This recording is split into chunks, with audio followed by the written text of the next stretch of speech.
আপনি ভাবছেন যে একটা মানুষের ক্ষতি করে আপনি অনেক নেতা হয়ে গেলেন বা ভালো ব্যক্তি হয়ে গেলেন। মনে রাখবেন, আজ আপনার সময়, কাল তার সময়। তার মানে কি বুঝছেন? মানে যার আপনি ক্ষতি করবেন তারও একদিন সময় আসবে, তাই না? তো আপনি যার ক্ষতি করবেন, তার যার ক্ষতি আপনি করবেন, পরবর্তীতে আপনার ক্ষতিও হবে, কিন্তু সেটা আপনি হয়তো একটু সময় লাগবে, কিন্তু সেটাও আপনার আসবে, আপনার গায়ে সেই ক্ষতিটাও আসবে, বুঝছেন?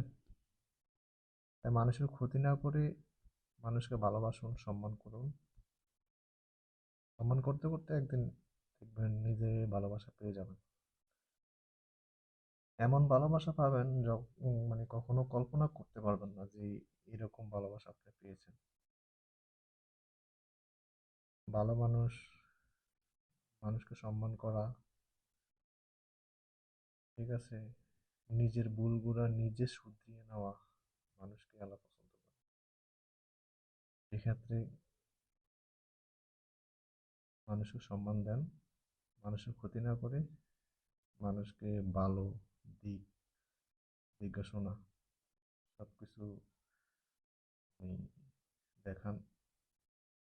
নিজে ভালো রাস্তা চলুন, আরেকজনকে ভালো রাস্তা দেখান।